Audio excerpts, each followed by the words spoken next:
Ruckie Analytics is a performance analysis and video playback provider. Send us your copy of your game and we'll help your team improve. We do this by tagging every individual player's carry, every ruck, every tackle, every pass, every line out, every kick and every scrum. So you don't have to. Ruckie will also grade each tag and provide an average score to players and coaches so that you can measure performance gains and losses throughout the season.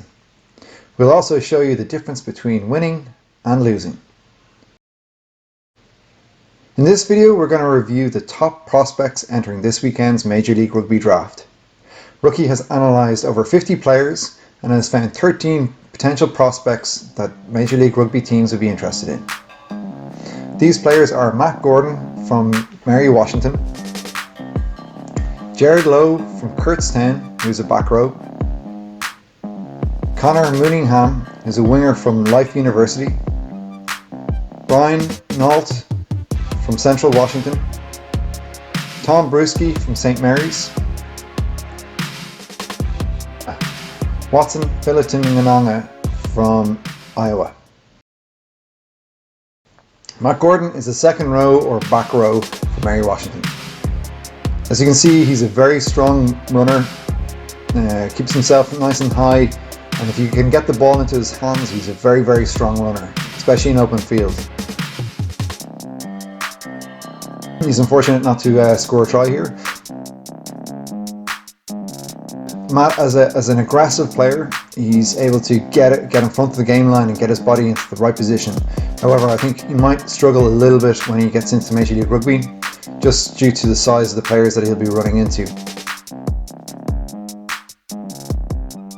However, when we take a bit more close look at his analysis on Ruckie's platform, we can see that his best position is definitely second row and not back row.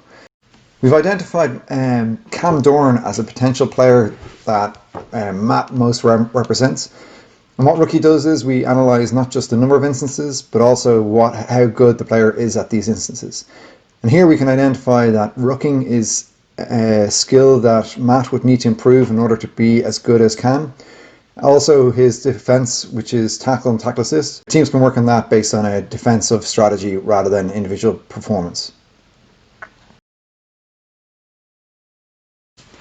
Gerald Lowe is a back row from Kurtztown University. I think this player has been kind of overlooked during this the draft boards that I've seen. He's a natural talented player. You know, his feet are brilliant. He works really well, and he make turnovers. So very good 6 or 7. But a natural player. He needs to work on his tackling, so his open field tackling. But his tackle assist and being able to stand up players and turn the ball over is really, really good.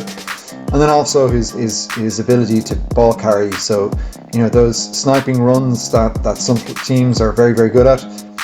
Gerald is the sort of player that you could really get some value for in the second round of the draft. And also he's got a bit of pace as well. So, you know, he's out running a 9 and a 6 there. But there is a bit of discrepancy between his workload. So, you know, week 1 and week 2, the games being analysed, there is a difference, and that's due to him tackling more in the second game, which resulted in a drop in his performance. If we're going to pick a player that Gerald resembles, it would be Peter O'Mahony. But in order for Gerald to be at the same level as Peter, he'd need to work on his rucking and his tackling.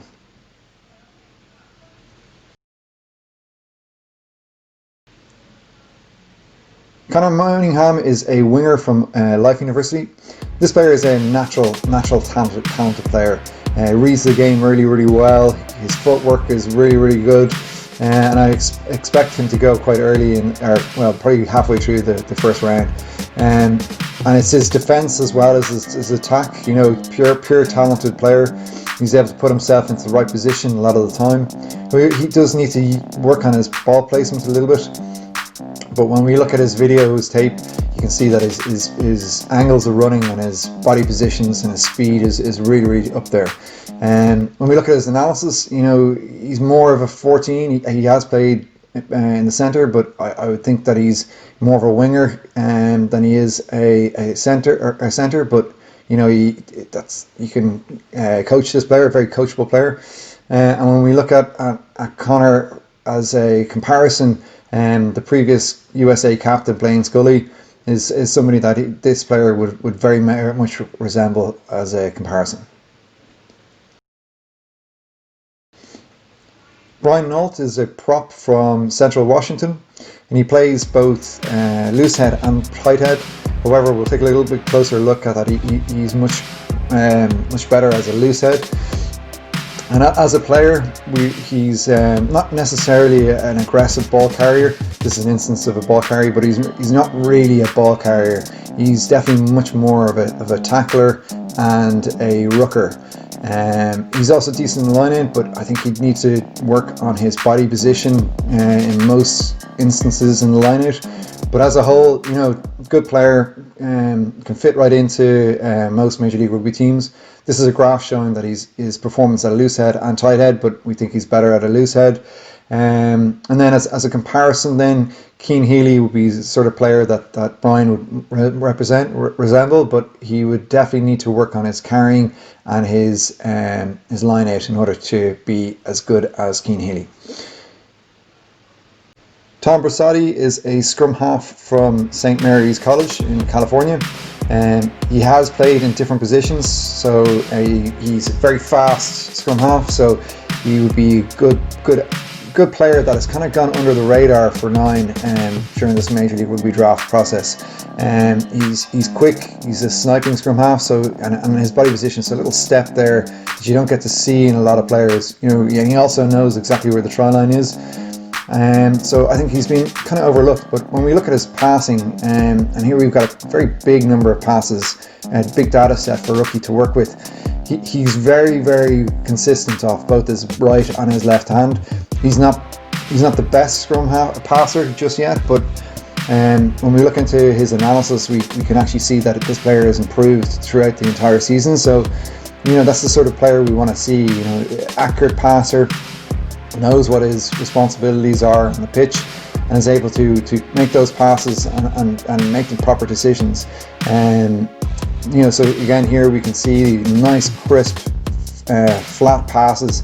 But his strength, his best strength, is it's quite hard as a scrum half. It's the depth of pass. So it's the little pop passes and knowing who's running off the ball. So like here, really, really nice weighted pass to the right player. One thing that he needs to work on is definitely his passing. But here what we can see is that his year to date from the 5 games that we've analysed, he has improved significantly over the season. So that's something we need to take into consideration. And one player that he resembles is Sean Davis, the USA Rugby 9. However, when we look at his passing, which is what scrum halves do most, we would need to see a good bit of improvement in Tom in order for him to become a professional international. Watson Filikitonga is a centre from Iona Rugby. He is what you call in American football a downhill runner. So this is a player that once he gets up to speed is very, very, very difficult to stop. Pretty one-dimensional type player, doesn't pass a lot, doesn't do much tackling or rucking. Now, we only had 1 game to actually analyse because the video footage wasn't very good. He'll suck in defenders because he's not a tall player by any stretch, but he is very well built and is a very, very aggressive ball carrier. But when we look at what he does, in Ruckie's analysis, 81% of what he does is the one thing, which is carrying. And if we were to take a comparison, Bryce Campbell would be the sort of player that this player resembles. But in order for him to improve, Watson would need to kind of improve on his passing and his rucking significantly, and also his tackling.